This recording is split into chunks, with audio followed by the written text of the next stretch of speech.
Hello and welcome to Statman James, and in today's video I'm going to be reacting to the Ballon d'Or, the top 20 rankings as a whole, the winner of course being Lionel Messi for the 7th time, give you my thoughts and opinions on who I think missed out, who I think's been overrated, all that stuff, so let's get straight into the video.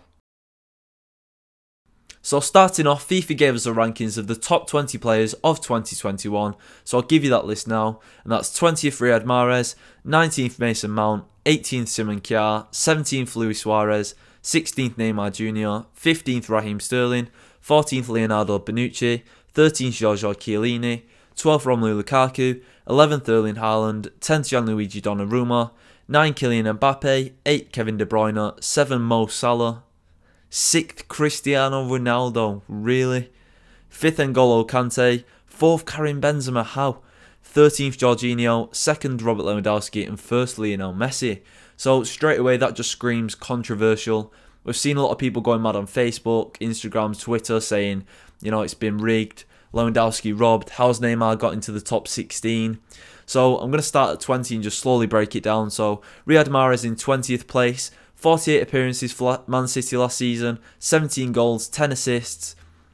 That's a pretty good rate in the Premier League, 27 goal contributions in 48 matches. It's a tough league. Obviously, Mahrez slipped through the net. He's very underrated in a team full of stars. Since he left Leicester, he's not had the credibility that he should have got. 81.6% win rate. That is massive. And, of course, he won the Premier League. So there's a very strong argument that Mahrez should be there. 20th place isn't causing anyone too many problems. So I think that's probably properly rated for Mahrez. Now, 19th, Mason Mount. In 2021, he's got 11 goals and 5 assists in 48 appearances for Chelsea. He's been in 4 finals and won 2 trophies. Now, the 2 trophies that he bottled as such, 2 finals, one in the FA Cup to Leicester, 1-0, and the penalty shootout to Italy in the Euros. Now, I'm going to say overrated for this one. I don't think Mount should be in the top 20. It's an individual player ranking, not as a team. Did Mason Mount do anything last season that significant to get him in the top 20? No. So I'm going to say overrated for Mason Mount. 18th, Simon Kjaer. Now, again, Kjaer probably shouldn't be in the top 40. But I think for what he did in the Eriksen situation in the Euros, he does deserve some form of credibility. And I think to put him 18th, it gives him a bit of pride to put him back in the top 20. He's not causing anyone any harm, pushing in the top 10. But I think this is a good move. I think last season he conceded 45 goals in 39 appearances, which is okay. Finished second with AC Milan. But like I said, it's the Eriksen ordeal that's got him in this position, in my opinion. Forming a barrier around Eriksen's body while they tried to resuscitate him. And then also went over to Eriksen's wife and consoled her and tried to make sure she was okay with Kasper Schmeichel. So, yeah, not too many problems with Kjaer here. I'm going to say properly rated. Now, 17th, Luis Suarez. I think this is a bit of a robbery for Suarez, especially when you've got Benzema in 4th. What did Benzema do last season? What did he win? He did nothing in the Euros. I don't understand that move for 4th place. How? I really don't understand that. I'm lost for words.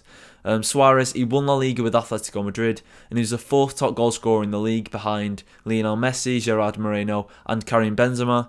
But, you know, without Luis Suarez, Atletico Madrid would have been nowhere near the title. They had a poor start and then they went on a streak between around October and February time, and Suarez was just banging in the goals. So Suarez for me, 17th, underrated. He should be a lot further down the list than that, probably pushing into the top 10. Now 16th, Neymar. How does Neymar get 16th in this list? He barely played half of PSG's games last season. He got in 18 matches he got 9 goals and 5 assists. So he got 14 goal contributions in all of last season. They won absolutely nothing. In fact, they won a Trophée des Champs and they won, what else did they win? Trophée des Champs and Coupe de France. Does anyone care about that? Because I don't. They bottled the Champions League semi-finals to City, and they were a mile off in the league behind Los Lille. So Neymar 16th, I don't know how he's got in this position. He's been riddled with injuries probably for the last 3-4 years now. So again, I think that's just favouritism. He's a big name, so let's put him in the rankings. So massively overrated for me. 15th, Raheem Sterling. He won the Premier League and got to a Champions League final with City last season. He got 10 goals and 7 assists in the Premier League. Now, that's a pretty good rate. Of course, he won the Premier League and he got to a Champions League final. So, to be fair to Sterling, I think that's probably properly rated. He's won the toughest league in the world and got to a Champions League final, and he's got a very good return there in 17 direct goal contributions in 38 games. So I'd probably say that's properly rated for Sterling. He's been a bit inconsistent in the City team in the last couple of years. I know a lot of City fans that don't like him, that want him to be sold. There's talks of him going to Barcelona in the summer, but I'd probably say that's a fair rating for Sterling, so I'm going to go for fairly rated. Now 14th, Leonardo Bonucci. He came 4th in the Serie A last season with Juventus, and of course he won the Euros with Italy, conceding just 4 goals in 7 games. Now this is an interesting one because as an individual, I don't think Bonucci was amazing last season. Finishing 4th in the Serie A with Juventus it's a massive, what's the word? It's a massive failure almost to finish 4th. He should be 1st, at worst 2nd. And they finished 4th, so I think that's a big letdown. But of course the Euros revived him, conceding just 4 goals in 7 games. It's a really good return. And winning silverware for his country. So again, I think this is probably properly rated for Chiellini. He's not got many more years left in him. And I think 13th is a reasonable place, so I'm going to go for properly rated. Does it say Chiellini? I think I said Chiellini, I mean Bonucci. But next down is Giorgio Chiellini, also 4th in the Serie A, and also won the Euros with 4 goals conceded in 7 games, partnered by Bonucci. So again, to put them together, it makes sense. Should they get 13th and 14th, that's probably a fair rating, so yeah, that's okay. 12th, Romelu Lukaku. He got 24 goals in Serie A last season. He was only outscored by Cristiano Ronaldo. And of course, he won the league with Inter Milan. So 12th, you could argue that Lukaku pushed it into the top 10. I'm going to say underrated. I think to have him just in front of Chiellini and Bonucci, I think he should be further down the list. I'm going to say Lukaku gets in the top 10. 12th, Erling Haaland, 36 matches played, 37 goals and 8 assists in the Champions League and the Bundesliga combined, and he won the Deutsche Pokal. Now, for me, Haaland is a top 6 player, especially last season. So he got, 45 direct goal contributions in 36 games. That's 1.25 direct goal contributions per game. That is a ridiculous rate. Now, I know a lot of people say, oh, it's the Farmers League and stuff like that, but come on, the guy's 21? 45 direct goal contributions. He's not even in the top 10, so I think that's robbery for Haaland. Haaland should be in the top 10, so I'm going to say underrated. 10th, Gianluigi Donnarumma. Again, this is probably fairly rated. Donnarumma, he feels like he's been around forever. He's only, 21. He made some massive penalty saves in the Euros. He, of course, won the Euros. Finished 2nd in the league with AC Milan.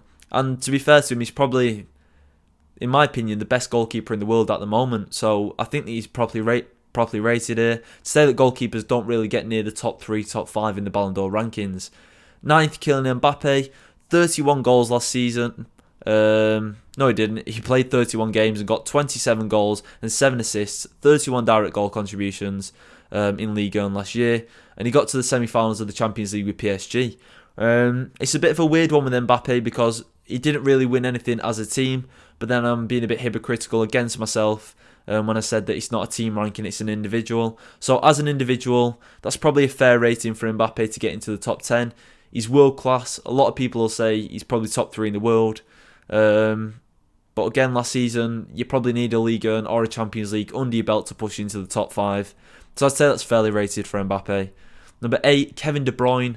I don't understand this. He won the Premier League, they lost the Champions League final, and Belgium as a nation got knocked out of the Euros by Italy in the quarter-finals. So that for me is a disappointing campaign for Belgium in the Euros. I'd expect them to get to at least the semi-finals. I had them as first or second favourite to win it with France. Lost the Champions League final. Nothing much you can do there, and he got subbed off injured. He got collided into, didn't he?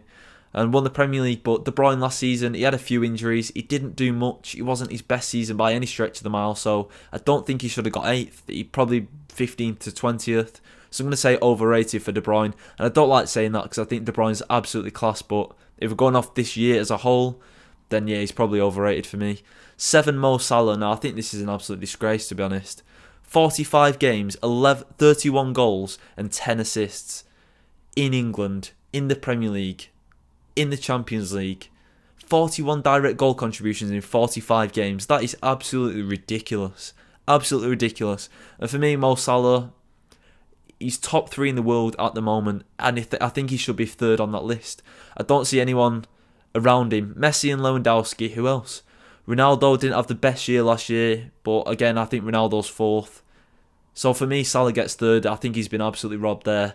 You don't win anything for third place, so I don't think he'll be too annoyed. But I think for 2022, if he can keep this form up, he's really got to be pushing to win the Ballon d'Or. He really has. Now, sixth, Cristiano Ronaldo. Top scorer in the Serie A, top scorer in the Euros. He's moved to Manchester United, got 9 goals in 12 games. And sixth for Ronaldo, that is a bit of a joke. It really is. He's arguably the greatest player of all time. He's just moved to the toughest league in the world, settled in perfectly, scored 2 goals in his debut. And like I said, he was a top goal scorer in Serie A last season, outscoring Lukaku, in a team where he finished 4th. And he's supposedly the problem. Of course he is. So yeah, I don't know about that for Ronaldo. I think Ronaldo's top 4. I think that's a bit harsh, especially to put him behind the likes of Kante, Benzema and Jorginho. Just stupid. So Ronaldo underrated. 5th, N'Golo Kante. He got to 3 finals and won 2. This is a weird one now again, because I'd say Kante is probably the best holding midfielder in the world. He won the Champions League with Chelsea last season. He was brilliant under Tuchel. One of the reasons why Chelsea conceded so few goals last season and so far this season has been because of Kante. They also won the Super Cup, and the final that they lost was the FA Cup, which I don't think they'll be too bothered about when you've got a Champions League to show for. So 5th for Kante. He's probably fairly rated. I think he was absolutely class last season. He's been okay this season. He's had an injury already.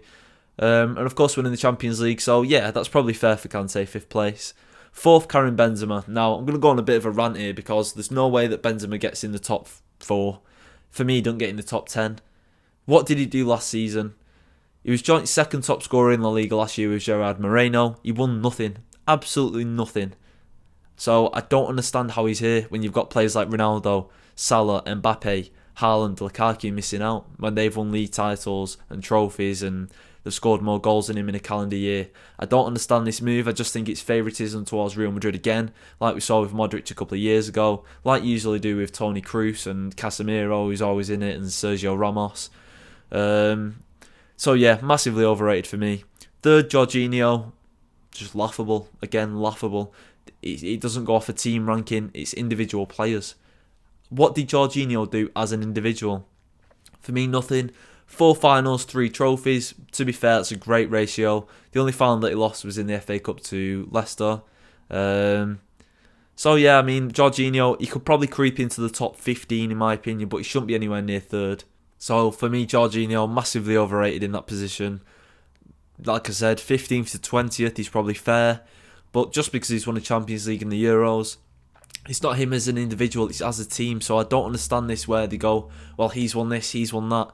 Yeah, it shows a winning mentality, but not for him as an individual. Jorginho doesn't strike me as a leader, as a player that's going to rally the troops. He missed the penalty in the Euros final anyway. So like I said, I don't understand him being 3rd. Like I said, 15th to 20th is probably fair, so massively overrated for me. 2nd, Robert Lewandowski. 32 goals and 4 assists in 30 games last season. Just stupid amounts of goals. That's all I can say about that. Scored more goals than he's played in. He broke Gerd Muller's goal record in the Bundesliga last year. It's just an absolute goal machine, isn't he? Like Thomas Muller said, Lewandowski. And I think he's been absolutely robbed. I really do. Messi, don't get me wrong, a lot of people are giving him a lot of stick at the moment, saying he shouldn't have been anywhere near. I think there's a massive argument for Messi. He was a top goal scorer in La Liga last year and in the Copa America. He won the Copa del Rey with Barcelona. He won the Copa America with his nation. And he was knocked out the Champions League 5-2 to PSG. So, like I said, Messi, he's top 2 Messi. So if you don't give it Lewandowski, it's got to be Messi. But I do think it should have been the other way around, especially with no Ballon d'Or because of COVID in 2020. I think Lewandowski should have won that. So I do feel tight on Lewandowski this season. I think he's been robbed again, and hopefully he wins it before he retires, because he's going to be one of these players where you think, how did he not win a Ballon d'Or? He should be on 1 or 2 comfortably by now. And yeah, I don't really know what more to say there. Lionel Messi, like I said, he's not necessarily a deserved winner, but he's definitely a top 2 player. So if you don't give it to Lewandowski, you give it to Lionel Messi. And that's this year's Ballon d'Or wrapped up as a whole, really. So, like I said, top 5, N'Golo Kante, 4th Karim Benzema, 3rd Jorginho, 2nd Robert Lewandowski, and 1st Lionel Messi. Very, very controversial. I've gone on a bit of a rant there. It's been a bit all over the place. I just wanted to do it raw to give you my raw reaction. I didn't want to be cutting and interchanging and editing.